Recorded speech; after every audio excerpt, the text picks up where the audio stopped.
turn one and takes it.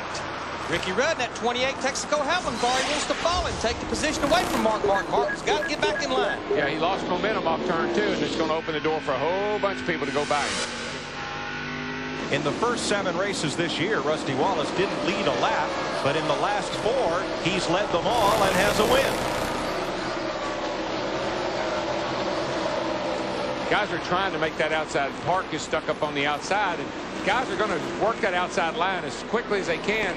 You got to be able to get out there and run if you're going to pass anybody. And I just believe within a few hundred laps, we'll see that outside line come in. We'll see some side-by-side. Always do. It just takes a little time. That Sealer's got a 250 laps last night on it. After about 200 laps tonight, it down low will be worn off, and they'll be looking. Trouble down the front straightaway. Brett Bodine spins. There's more contact. Caution is out. Man, I don't. Brett Bodine got together, I believe, with Kyle Petty. I can tell you one thing. Everybody did a miraculous job of working their way through that mess. And they'll have to sort out the scoring on the run to the caution flag here. John Andretti just right here. John Andretti just ran up there and knocked the fire out of Ron Hornaday. So Ron Hornaday had something to do with that little. See him right here. John is not happy with Hornaday. Just come around there and knock the fire out of it. Andretti's got it on both sides of the nose, and that is a backup car. Andretti destroyed his primary car in qualifying. Oof. They're about to get pit road. They've got a left front tire rubbing. A lot of damage to that front end. 77's on pit road. Let's see what happened as they stacked up heading for turn 1.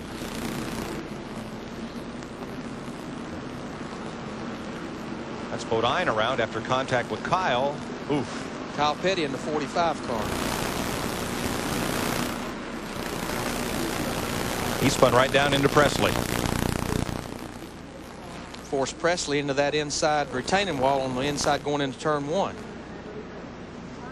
There's Hornaday by himself at that point. If you watch as you go down into turn 1, the 14 car runs in the back of John Andretti going into turn 1 right there. There it is. In the wall. Yep. That's what all it was about, Mike. From Michael Waltrip in the Napa cam. Looks like Kyle may have misjudged Brett Bodine and clipped him. From Kenny Wallace. Look at Mike Skinner, the 31 car, locking those brakes up. He barely caught the inside wall with his car. And Rick Mast just snuck through. Kyle's car none the worse for wear, but his teammate John Andretti is going to spend a while on pit road. You're watching now.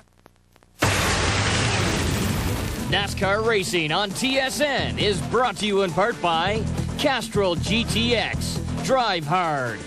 By Midas. Keep a good thing going. Go Midas. And by Mazda.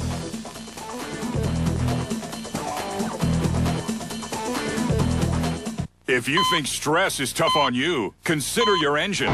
Traffic jams, towing and hauling.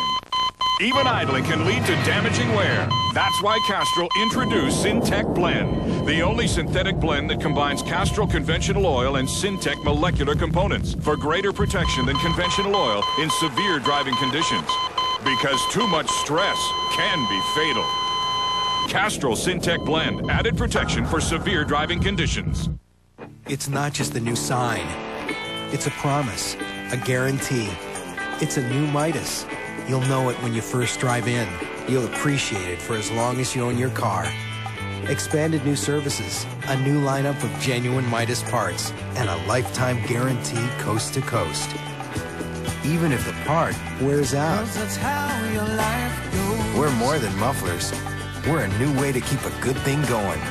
Go Midas.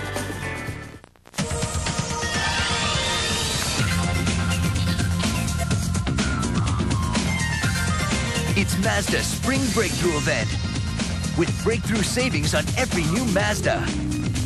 Like the Mazda B-Series truck. Right now, get incredibly low 1.9% financing, a great cash price, or a low lease on Mazda's most powerful truck ever. Hurry into Mazda's Spring Breakthrough event and break into spring with a new Mazda. Here's to you, Canada. Here's to your hockey hair, your long underwear and multicolored money. Here's to saying please, your ducks and geese, and to always being funny. Here's to your pretty girls, your black-collared squirrels, and a flag that stands so free. Here's to different races from different places who love this country, like me. But most of all, here's to standing tall and saying it like a true Acadian. I love this land, I love this country, and I am Canadian. Cheers! Commitment is definitely a big part of life and a big part of that sport. It's taught me that a good work ethic and staying focused and never letting up is going to get you where you need to be. Whether it be in sport, in school, or in music, to be really successful at something and to put in those extra hours and sacrifices you need to be the best that you can be. And if you want to achieve those goals, you have to work hard to get it, and that's the same way with anything in life. I learned that I can push myself a lot more than I thought I could. And Rusty Wallace takes off with the lead because second place Ricky Rudd had to busy himself with Jimmy Spencer, and Spencer got past going into turn 3 for second place. Well, we watched Spencer last night in his Busch car, and he dominated that Busch race, and I believe he's got the same kind of hot rod tonight. Ward Burton back with Johnny Benson at 11th place. Sterling Marlin coming up inside of Burton. I talked to Tommy Baldwin last night, and his crew chief, Ward's crew chief, and they got a good qualifying run in, but they was not very pleased with their race car and happy hour in the final practice yesterday. He just continues to lose position. No, Dale Earnhardt Jr. goes by him there in the 8 car. And a lot of that I do as a driver, got to wonder just how comfortable he is in that race car. When you're injured, it's such a distraction, particularly on a track like this. It's so physically demanding. And Darrell, you've been on that end. I've been on that pit box on the other end where you've got an injured driver in that race car, and you spend your whole weekend just trying to get him comfortable. And you keep watching that scoreboard, hoping the laps is going to wind down, and certainly not another accident happens. Wallace with about a half-second lead. Brett Bodine's car has gone behind the wall for repairs. Jeannie? Oh, and Mike, they're going to be back here for a while. A lot of damage, especially to the rear end. They have to replace the sway bar, and they're just trying to find where other damage might be. The front fender obviously bent in.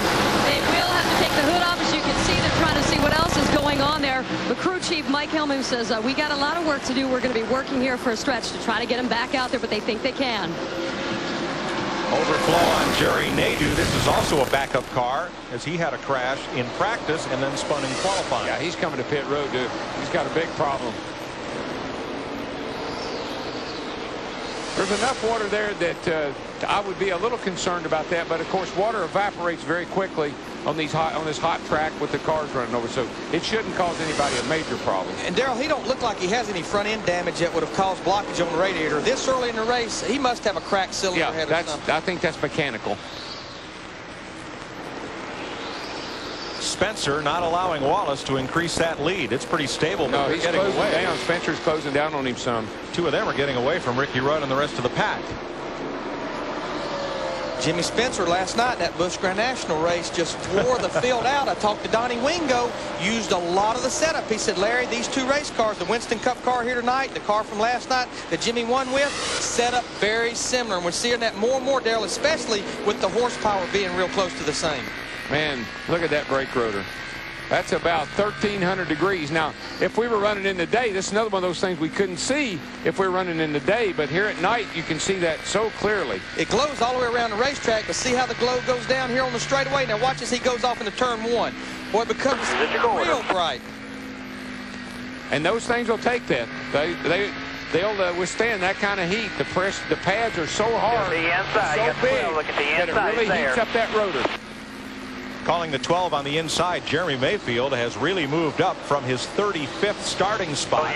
Mayfield now challenging at 25th, so that's a 10 gain for Jeremy. Most drivers will brake with their left foot, but Junior Johnson always made me brake with my right foot on the short track so that I'd keep my foot off of that brake pedal, have it on the gas and the brake, but don't have it on both at the same time. Here comes Kurt Busch to the inside of Wallace. Matter of fact, Junior put a piece of plywood between my pedals one time at Martinsville. I said, I can't drive without my left foot. Showed up the next day, had a piece of plywood between the two pedals, said, drive that.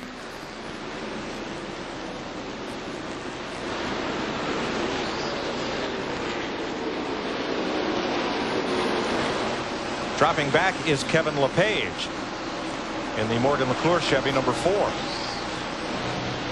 And there was contact between Wallace and Busch. That's typical short track contact. Yeah, why should I sound surprised? Yeah, that's going to happen a lot. That's kind of how you let the guy that in front of you know that I want by. Here's another look at it. Coming off the corner, he gets a left wheel down on the apron, which will shove the car up just a little bit. No harm, no foul. Good short track racing. Both guys continue on. Teams, they'll make those wheel openings of sheet metal around the tires just as big as possible, for instance, just like that. That's the whole deal. Don't let the fender or quarter panels get in and start rubbing the tires. And one thing you'll notice, Mike, and Larry knows this, the better handling cars, the cars that run up near the front, you won't see their brake rotors glowing. They're not good handling near cars. as much brake getting in the corner or in the center of the corner trying to make that car turn. Cars that aren't handling good will usually be the cars with the brakes all glowing on them. Things have stabilized among the front two. Wallace and Spencer still 0.6 of a second apart. But Ricky Rudd in third, now 2 seconds back. Mark Martin, Jeff Gordon, Tony Stewart, Steve Park. Jerry Nadeau joins Brett Bodine behind the wall. Jeannie? Well, Mike, it has been hot in Richmond this weekend, but this is ridiculous. The water temperature shot up to 300 degrees when they realized the water pump belt was broken. So that's what they're trying to fix. As a result, he had no power steering. So Jerry Nadeau still sitting in his car behind the wheel. The net is up. Every intention of getting this changed and getting back out to work. Steve? Ricky Rudd, his car is handling well going into the corners, but he is tight from the center off. Can't get it to turn once he gets in the middle of the corner.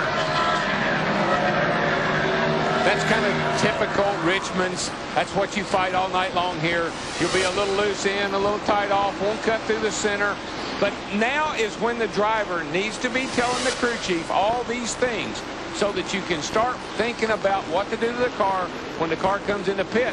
And you got to be able to adjust this car all night long. How about Ricky Craven? Started 13th. He's up fighting Bill Elliott for 8th place. And he's doing it without his regular crew chief, Mike Bean. Mike Bean fined $5,000 on a 2-race suspension here this week at Richmond and in 2 weeks at the Winston at Lowe's Motor Speedway because of the seat date had been. So he's actually working without his crew chief. Roy McCall, who actually was Scott Pruitt's crew chief in this race car last year, he's the acting crew chief. Mike, one of the hardest things to do is drive the car in these close quarters like this with cars all around you, and be able to communicate to your crew what the car is doing. Because most of the time you just want to scream at everybody and say, leave me alone. I'm doing all I can do. As Rusty Wallace comes to the line, he has now led a total of 2,500 laps in Richmond. 31 complete. Wallace still out front of Jimmy Spencer by about 0.6 of a second.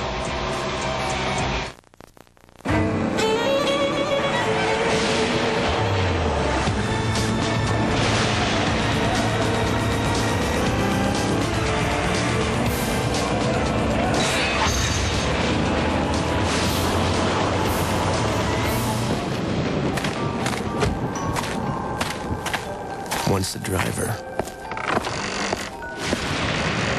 always a driver. Pontiac Grand Prix with wide tracks, built for drivers. Time for the TSN Playbook Trivia question. How long after he was selected NASCAR Rookie of the Year did it take Dale Earnhardt to win his first Winston Cup crown? 1, 2, or 3 years? Stay tuned to this program for the correct answer and play.